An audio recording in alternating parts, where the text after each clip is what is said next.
জানুয়ারিতে ঢাকায় আসছে ফিফা বিশ্বকাপ ট্রফি। দর্শক সম্পৃক্ততা বাড়াবে আয়োজকরা। প্রত্যাশা বাফুফের, আগামী বছর লাল সবুজ জার্সিতে দেখা যেতে পারে আরও 5 প্রবাসী ফুটবলার। এবং জাতীয় দলে কেন 6 কোচ? প্রশ্ন খালেদ মাহমুদ সুজনের। সিন্ডিকেট ইস্যুতে সালাউদ্দিন নয় প্রশ্নের মুখোমুখি করতে বললেন হেড কোচ ফিল সিমন্সকে।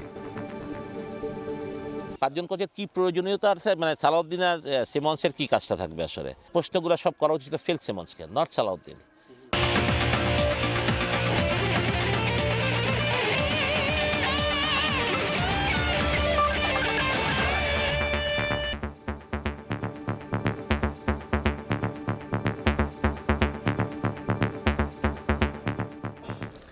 বিশ্বের নানা প্রান্তের খেলাধুলার খবর নিয়ে আমাদের নিয়মিত আয়োজন খেলার সময়। আর এই আয়োজনে আপনাদের সঙ্গে আছি আমি সাজিদ মুস্তাহিদ। বিশ্বকাপ ড্রর পরদিনই পূর্ণাঙ্গ সূচি ঘোষণা করল ফিফা। 11 জুন মেক্সিকো সিটিতে স্বাগতিক মেক্সিকো সাউথ আফ্রিকা ম্যাচ দিয়ে উদ্বোধন হবে ইতিহাসের সবচেয়ে বড় বিশ্বকাপ। ম্যাচ শুরু হবে বাংলাদেশ সময় রাত 1টায়। 17 জুন কানসাস সিটিতে আলজেরিয়ার বিপক্ষে ম্যাচ দিয়ে শুরু বর্তমান চ্যাম্পিয়ন আর্জেন্টিনার বিশ্বকাপ যাত্রা। একই দিন রোনালদোর পর্তুগাল মাঠে নামবে ফিফা প্লে অফ 1 খেলে আসা দলের বিপক্ষে। মরক্কোর সঙ্গে ম্যাচ দিয়ে 14 জুন শুরু হবে ব্রাজিলের বিশ্বকাপ যাত্রা। দেখে কিছুটা স্বস্তি পেতে পারেন বাংলাদেশের আর্জেন্টাইন ভক্তরা। ম্যাচের সময়গুলো যেন নির্ধারণ করা হয়েছে বাংলাদেশের জন্যই। প্রথম ম্যাচে আলবি সেলেস্তেরা মুখোমুখি হবে আলজেরিয়ার। কানসাস সিটিতে ম্যাচ মাঠে গড়াবে সকাল 7টায়। 22 জুন অস্ট্রিয়ার বিপক্ষে ম্যাচে খেলবে লিওনেল মেসিরা। আর গ্রুপ পর্বে লিওনেল স্ক্যালোনির দল শেষ ম্যাচ খেলবে জর্ডানের বিপক্ষে। এই ম্যাচটি মাঠে গড়াবে বাংলাদেশ সময় সকাল 8টায়। ব্রাজিল ভক্তরা কিছুটা বিপাকে পড়তে পারে ম্যাচ উপভোগে। মরক্কোর বিপক্ষে প্রথম ম্যাচে মাঠে নামবে 14 জুন। নিউ ইয়র্কের নিউ জার্সিতে ভোর 4টায় অনুষ্ঠিত হবে ম্যাচ। সেলেসাওরা দ্বিতীয় ম্যাচে মাঠে নামবে 20 জুন। ফিলাডেলফিয়ায় হাইতির বিপক্ষে মাঠে নামবে বাংলাদেশ সময় সকাল 7টায়। আর কার্লো আনচেলত্তির দল গ্রুপ পর্বে শেষ ম্যাচ খেলবে 25 জুন স্কটল্যান্ডের বিপক্ষে ডালাসে। এই ম্যাচটি অনুষ্ঠিত হবে ভোর 4টায়। ক্রিস্টিয়ানো রোনালদোর বিশ্বকাপের প্রথম ম্যাচের প্রতিপক্ষ এখনও নির্ধারণ হয়নি। ফিফা প্লে অফ খেলে আসা দলের বিপক্ষে মাঠে নামবে পর্তুগাল। হিউস্টনে ম্যাচ শুরু হবে রাত 11টায়। 23 জুন উজবেকিস্তান আর 28 জুন গ্রুপ পর্বের শেষ ম্যাচ কলম্বিয়ার বিপক্ষে। ইতিহাসের সবচেয়ে বড় বিশ্বকাপের সেমিফাইনাল অনুষ্ঠিত হবে 14 ও 15 জুলাই। যুক্তরাষ্ট্রের ডালাস ও আতালান্টায় অনুষ্ঠিত হবে ফাইনালের লড়াই। ম্যাচ দুটি শুরু হবে বাংলাদেশ সময় রাত 1টায়।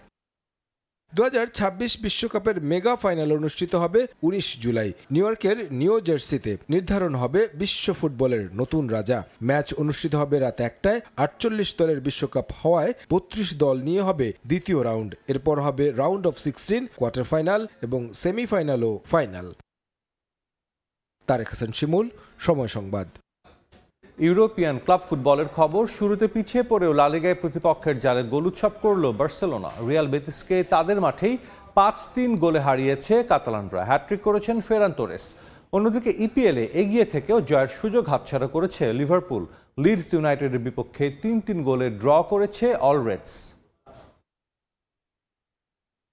লা লিগায় শীর্ষস্থানটা ধরে রেখেছিল আগেই। টেবিলের নেতৃত্ব শক্ত করার মিশনে রিয়াল বেতিসের মুখোমুখি হয় বার্সেলোনা। তবে ম্যাচের শুরুতে এমন আচমকা পিছিয়ে পড়তে হবে তা হয়তো ভাবেনি হ্যান্সি ফ্লিক।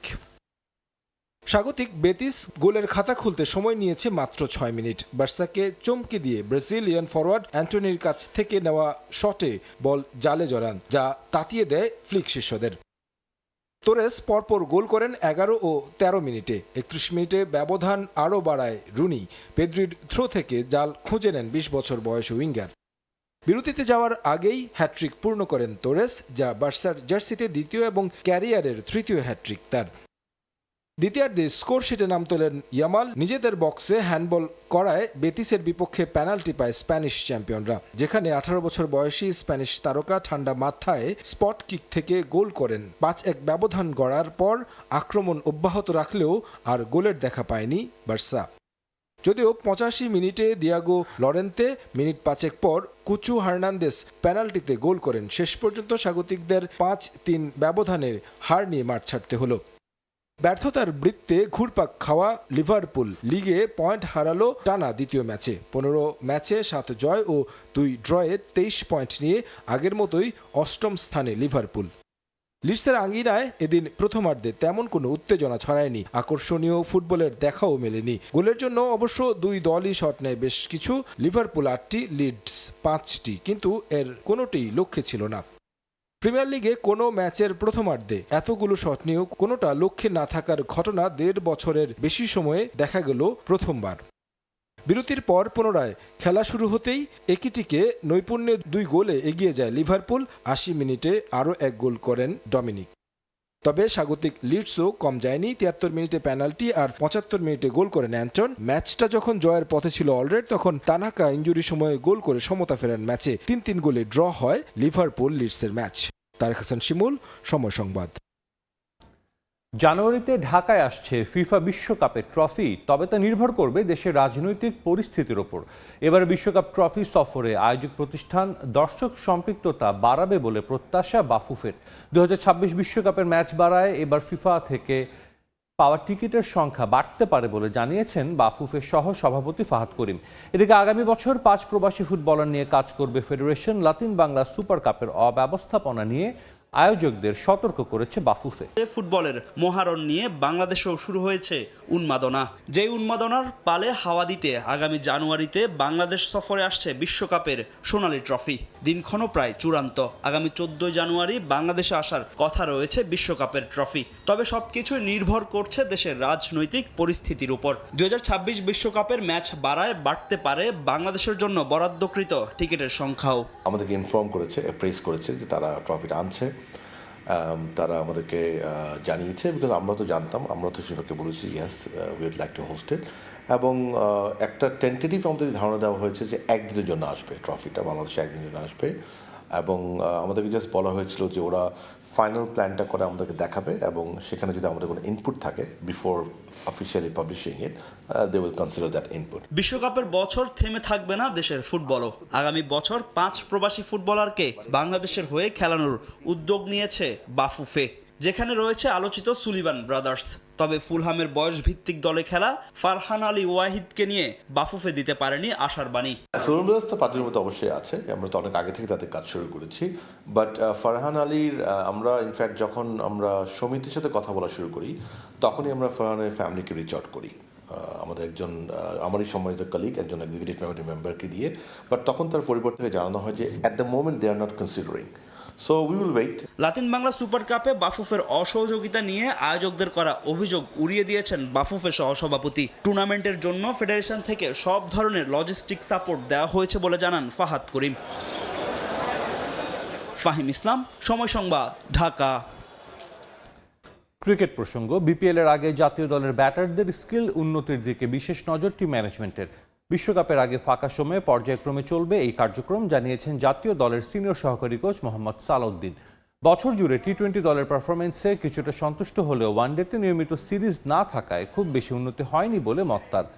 বিপিএল চলাকালীন বিশ্বকাপ বিবেচনায় ক্রিকেটারদের ওয়ার্কলোড ম্যানেজমেন্টের বিষয়টি বিসিবি পর্যবেক্ষণ করবে বলেও জানান সালাউদ্দিন। আন্তর্জাতিক ব্যস্ততা না থাকায় বিপিএল পর্যন্ত কিছুটা বিশ্রামের সুযোগ ক্রিকেটারদের। তবে টিম ম্যানেজমেন্ট নিয়েছে ভিন্ন পরিকল্পনা।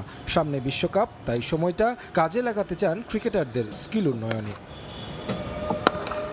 একাডেমি মাঠে তানজিদ তামিম, পারভেজ ইমনদের নিয়ে ব্যস্ততা কোচিং প্যানেলের। ফিল সিমন্স, মোহাম্মদ সালাউদ্দিন আর মোহাম্মদ আশরাফুল কাজ করেছেন তাদের নিয়ে। মূলত হাফ শটগুলোকে কিভাবে বাউন্ডারি পার করা যায় সেই বিষয়গুলো নিয়েই দেয়া হচ্ছে বিশেষ গুরুত্ব। আপনারা অনেক সময় বলেন যে আমরা আসলে আমাদের স্কিলের ঘাটতি আছে, তো ওইটা করারও আসলে আমরা কোনো সময় পাই না, কারণ এত ইন্টারন্যাশনাল শিডিউল থাকে, ছেলেদের খেলা থাকে, তো ওগুলো ইমপ্রুভ করার আসলে আমরা সুযোগ পাই না। তো এরকম একটা যেহেতু সুযোগ পেয়েছি, যত আরেকটু বেটার যদি স্কিল হতে পারে, কারণ স্পেশালি আমরা টি-20তে আমাদের যেসব লাগবে। দেখতে দেখতে আরও একটা বছর শেষ। 3 ফরম্যাটে কেমন কাটলো টাইগারদের 2025 সাল? সিনিয়র সহকারী কোচের মূল্যায়নে পাস মার্ক পাচ্ছে টি-20। ওয়ানডেতে ভালো না করার একটা ব্যাখ্যাও দিয়েছেন সালাউদ্দিন। টি-20 আসলে আমাদের প্রোগ্রেসটা আমরা যেভাবে করতে চেয়েছি হয়তো মোটামুটি কাছাকাছি পৌঁছেছি, বাট একেবারে বলবো না যে আমরা অনেক সাফল্য পেয়ে গেছি। টেস্ট টিম আমাদের বরাবরই আমাদের একটু এক্সপিরিয়েন্স বেটার আছে। ওয়ান ডেটা আমরা অনেক দিন পর সিরিজ খেলতেছি, ওইটা রেজাল্ট আসছে না। বিপিএল শেষ করেই টি-20 বিশ্বকাপ খেলতে যাবে বাংলাদেশ, তাই ক্রিকেটারদের ইনজুরি ম্যানেজমেন্ট নিয়ে বিশেষ নজর বোর্ডের। বিপিএল খেললেও বিসিবি ট্রেনার পর্যবেক্ষণ করবেন ক্রিকেটারদের উপর। ওয়ার্কলোড ম্যানেজমেন্ট আমাদের যেহেতু ট্রেনার আছে, আমরা সবসময় মেজর করি। এর আগের ওয়ার্ল্ড কাপ, এর আগের বিপিএল এর সময় কিন্তু আমাদের ট্রেনার ইফতি ছিল, সে কিন্তু সবসময় মনিটর করছে কীভাবে ওয়ার্কলোডটা হচ্ছে। বিশ্বকাপের দল ঘোষণার আগে বিবেচনা করা হবে বিপিএলে ক্রিকেটারদের পারফরমেন্সও, তাই এই সুযোগটা ভালোভাবে কাজে লাগাবেন ক্রিকেটাররা, বিশ্বাস সালাউদ্দিনের। তারেক হাসান শিমুল, সময় সংবাদ, ঢাকা।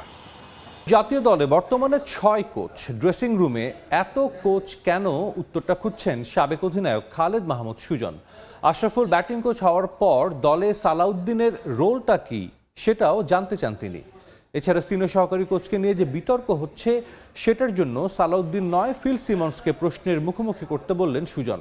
তবে টিমে কোনো গ্রুপিং আছে সেটা বিশ্বাস করেন না সাবেক অধিনায়ক। বিশ্বকাপের আগে কোচ ক্যাপ্টেনকে নিজেদের সিদ্ধান্তের ওপর বিশ্বাস রাখার পরামর্শ সুজনের। এখানে দ্যাটস ভেরি ইম্পর্টেন্ট। আমি এটা আমি বিশ্বাস করি না ন্যাশনাল টিমে। স্পিনে মুশতাক আহমেদ, পেস বোলিংয়ে শন টেইট, ফিল্ডিংটা দেখেন জেমস পেমেন্ট। টানা ব্যর্থতায় ব্যাটিং কোচের দায়িত্বটাও বিসিবি তুলে দেয় আশরাফুলের কাঁধে। অভিমানে সরে যাওয়ার ঘোষণা দেওয়ার পর আবারও শপথে ফিরেছেন সালাউদ্দিন। তবে প্রশ্ন, দলে তিনি করবেনটা কি? পরিকল্পনা আর সব ডিপার্টমেন্টের কাজ দেখার জন্য তো হেড কোচ ফিল সিমন্স নিজেই আছেন। 5 জন কোচের কি প্রয়োজনীয়তা আছে, মানে সালাউদ্দিন আর সিমন্সের কি কাজটা থাকবে আসলে? সিমন্স একটা হেড কোচ হিসেবে আমব্রেলার মতন কাজ করবেন, প্ল্যানিং করবেন, এই করবেন, হয়তো বা সালাউদ্দিন তাকে অ্যাসিস্ট করবেন এইসব ব্যাপারে। কিন্তু এখন আপনি স্পেসিফিক্যালি বলে দিয়েছেন আশরাফুল ইজ ব্যাটিং কোচ, তো সালাউদ্দিন তো ব্যাটিং নেওয়ার চিন্তা নাই ওর। বোলিং কোচ হিসেবে আপনার শন টেইট কাজ করবে। সালাউদ্দিনের রোলটা কী হবে এখানে, দ্যাটস ভেরি ইম্পর্টেন্ট। একাদশে অতিমাত্রায় হস্তক্ষেপ, অফ ফর্মে থাকা জাকেরকে বারবার সুযোগ দেয়া, দলের মধ্যে গ্রুপিং করার অভিযোগও ওঠে সালাউদ্দিনের বিরুদ্ধে। তবে হেড কোচ থাকতে এসব বিষয়ে কেন সালাউদ্দিনকে দায়ী করা হচ্ছে সে প্রশ্ন সুজনের। প্রশ্নগুলো সব করা উচিত ফিল সিমন্সকে, নট সালাউদ্দিন। মানে সালাউদ্দিন কেন ডিসিশন মেকিং করবে? সালাউদ্দিন তো হেড কোচ না, ওর অবশ্যই দায়িত্ব আছে, বাট নট বিফোর সিমন্স। নাকের ডগায় বিশ্বকাপ, উইন্ডিজ সিরিজে হোয়াইট ওয়াশের ক্ষতটা আয়ারল্যান্ড সিরিজ দিয়ে মিটিয়েছে লিটন বাহিনী। তবে সিরিজ শুরুর আগে লিপো লিটনের মন্তব্য জন্ম দিয়েছে আলোচনার। ঘরের খবর প্রকাশ্যে আনায় সুজনের কাঠগড়ায় দুজনই। টিম ম্যানেজমেন্টকে পরামর্শ দিলেন নিজেদের সিদ্ধান্তের ওপর বিশ্বাস রাখার। ঘরের কথাটা আমি বাইরে কেন লিক করবো, দ্যাটস ভেরি ভেরি, আমি মনে করি এটা কোনো প্রফেশনালের মধ্যে পড়ে। আমি সেটাও লিটনেরও দোষ দিব, লিটনেরও এটা করাটা উচিত হয়নি, এবং লিউয়ের আবার রিয়াক্ট দেখাটাও আমার মনে হয় নট রাইট। পাঁচ পর্যন্ত আমি দেখি না, কোনো প্রবলেম দেখি না। নাম্বার 6 পজিশনটা একটা ফিক্স করতে হবে। You have to trust with somebody. Sohan 2টা ম্যাচে রান্না করলে যদি আপনি বলেন সোহানকে সরাও, সোহানকে সরাই দেয়, তো you have to trust your player and you have to trust your coach and captain. বিশ্বকাপের আগে নেই আর কোনো আন্তর্জাতিক সিরিজ, বিপিএলই সারতে হবে সব ধরনের প্রস্তুতি। তবে সুজনের মতে তার জন্য প্রয়োজন স্পোর্টিং উইকেট। ডিপেন্ড করে সব উইকেটের উপরে। তামিম হোসেন, সময় সংবাদ, Dhaka. India south Africa one day সিরিজের খবর। তৃতীয় ম্যাচে এসে প্রোটিয়াদের উড়িয়ে দিল ভারত। বিশাখাপত্তমে ইন্ডিয়ানদের সামনে পাত্তা পায়নি সাউথ আফ্রিকা। 10 ওভার হাতে রেখে 9 উইকেটে ম্যাচ জিতে নেয় গৌতম গম্ভীরের দল। এই জয় 2-1 ব্যবধানে সিরিজ জিতে নিল ভারত। টস জিতে সাউথ আফ্রিকাকে ব্যাটিংয়ে পাঠায় টিম ইন্ডিয়া। স্বাগতিকদের শুরুটা হয় দুর্দান্ত। প্রথম ওভারেই এইডেন মার্ক্রামের উইকেট তুলে নেন আর্শদীপ সিং। এরপর হাল ধরেন কুইন্টন ডিকক এবং অধিনায়ক টেম্বা বাভুমা। দুজনে মিলে গড়েন 113 রানের জুটি, কিন্তু বাভুমা আউট হওয়ার পর আর কোনো সঙ্গী পাননি ডিকক। ব্যক্তিগত 106 রানে তিনি আউট হন। 270 রানে অল আউট হয়ে যায় সাউথ আফ্রিকা।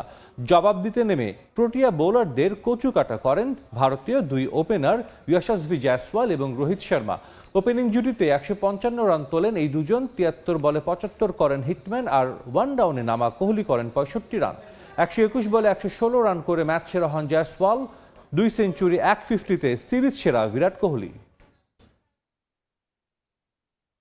আবারও স্বাগত খেলার সময়ে। অন্য প্রসঙ্গ, এই মুহূর্তে আন্তর্জাতিক অপরাধ ট্রাইব্যুনালে কথা বলছেন চিফ প্রসিকিউটর তাজুল ইসলাম। সরাসরি যাচ্ছি সেখানে। তবে কাকে বন্দি রাখতে হবে, কাকে কখন ছেড়ে দিতে হবে। শেখ হাসিনার পরে তারিক সিদ্দিকী আবার কমান্ড করতেন ডিজিএফআর ডিজিদেরকে। সুতরাং কমান্ড স্ট্রাকচার অনুযায়ী প্রাইম মিনিস্টার, নিরাপত্তা উপদেষ্টা, ডিজি এবং তারপরে ডিজির আন্ডারে ছিলেন সিটিআইবি ডাইরেক্টররা, যারা মূলত এই জেআইসি নামক বন্দিশালাটা পরিচালনার দায়িত্বে ছিলেন। তারা এই নির্দেশটা পালন করতেন। সুতরাং পুরো মামলাটাই ভিত্তি হচ্ছে কমান্ড স্ট্রাকচারের উপরে দাঁড়িয়ে আছে, সুপিরিয়র সাবঅর্ডিনেট রিলেশনশিপ এখানে আছে। তারা আবার সিজিআইবি ডাইরেক্টররা ভেতরে এমওডিসি বা অন্য অন্য স্টাফদের মাধ্যমে এটা কার্যকর করেছেন, সুতরাং তারাও একটা কমান্ড স্ট্রাকচার এখানে ব্যবহার করেছেন। সম্মিলিতভাবে সবাই তারা একটা অপরাধ, ফৌজদারি অপরাধের সাথে সম্পৃক্ত, যেটাকে আমাদের আইনের ভাষায় বলা হয় জয়েন্ট ক্রিমিনাল এন্টারপ্রাইজ। সম্মিলিতভাবে এই অপরাধটা তারা করেছেন। সুতরাং এই মামলার ক্ষেত্রে কমান্ড রেসপন্সিবিলিটির দায়ে এই আসামিরা অভিযুক্ত, তারা জেসিই বা জয়েন্ট ক্রিমিনাল এন্টারপ্রাইজের দায়ে তারা অভিযুক্ত। মকসুরুলের বিষয়ে বলছিলেন, তিনি অবসরে গিয়ে দায়িত্ব পালন করেছেন। আচ্ছা, আমরা এই মামলাতে যে বন্দিশালাগুলো ছিল সেগুলোর বর্ণনা তুলে ধরেছি। গত মামলাতে আমরা টিএফআই সেল অর্থাৎ র্যাবের পরিচালিত যে বন্দিশালাটা ছিল সেটার বর্ণনা তুলে ধরেছি। আজকে জেআইসি অর্থাৎ জয়েন্ট ইন্টারোগেশন সেন্টার, যেটাকে আয়নাঘর বলা হয়, সেইটার বিবরণ তুলে ধরেছি, যেটা ঢাকা ক্যান্টনমেন্টের ভেতরে ডিজিএফআই সদর দপ্তরের দক্ষিণ পাশে মেস বির মাঝখানে একটা দ্বিতল বিশিষ্ট ভবন, যেখানে অসংখ্য ছোট ছোট খোপের মতো বন্দিশালা আছে, যেগুলো প্রথমত মোটা রডের যে গ্রিল দেওয়া আছে, তার বাইরে স্টিলের ঢাকনা দেওয়া আছে। এখানে ভেতরে কোনো লাইটের ব্যবস্থা নেই। প্রত্যেকটা সেলের ভিতরে একটা সিসিটিভি ক্যামেরা লাগানো আছে। ভেন্টিলেশনের জন্য ক্ষুদ্র একটা ভেন্টিলেশনের জায়গা আছে, যেখানে একটা এক্সজস্ট। আন্তর্জাতিক অপরাধ ট্রাইব্যুনালে কথা বলছেন চিফ প্রসিকিউটর তাজুল ইসলাম। আমরা সরাসরি সেখানে ছিলাম। তার বক্তব্যের পুরো অংশটি দেখতে ভিজিট করুন সময় টিভির ফেসবুক পেজ সময়নিউজ.tv। দেখছেন খেলার সময়, সঙ্গেই থাকুন। আবারও স্বাগত খেলার সময়। যুব হকি বিশ্বকাপের খবর, 2 গোলে পিছিয়ে গিয়েও সাউথ কোরিয়ার বিপক্ষে স্মরণীয় জয় পেল বাংলাদেশ। আমিরুল ইসলামের হ্যাটট্রিকে 17 থেকে 24তম স্থান নির্ধারণী ম্যাচে 5-3 ব্যবধানে জয় পেয়েছে লাল সবুজ। মাদুরায় ম্যাচের প্রথম 10 মিনিটে লির গোলে এগিয়ে যায় সাউথ কোরিয়া। খেলার 20 মিনিটে পেনাল্টি স্ট্রোক থেকে গোলে ব্যবধান 2-0 করে তারা। তবে 21, 24 ও 34 মিনিটে 3 গোল করে হ্যাটট্রিক তুলে নেন বাংলাদেশের আমিরুল ইসলাম। শেষ কোয়ার্টারে ওবায়দুল বাংলাদেশের হয়ে ব্যবধান করেন 4-2। এরপর সাউথ কোরিয়া আরও 1 গোল করলেও রাকিবুল হাসানের গোলে 5-3 ব্যবধানে নিশ্চিত হয় বাংলাদেশের জয়। টুর্নামেন্টের 5 ম্যাচে আমিরুল একাই করেছেন 15 গোল। এখন পর্যন্ত আসরের সর্বোচ্চ গোলদাতাও তিনি। 5 ম্যাচের 4টিতেই হ্যাটট্রিক আছে আমিরুলের। কাল নিজেদের শেষ ম্যাচে অস্ট্রিয়ার মুখোমুখি হবে লাল সবুজ। এ ম্যাচ জিতলে 17তম হয়ে বিশ্বকাপ শেষ করবে বাংলাদেশ। এই ছিল খেলার সময়। এরপর দুপুরের সময় সঙ্গে থাকবেন সহকর্মী তোহা খান তামিম। সাজিদ, আপনাকে আবারও ধন্যবাদ। দুপুরের সময় নিয়ে আসছি কিছুক্ষণ পর, সঙ্গে থাকুন সময়ের।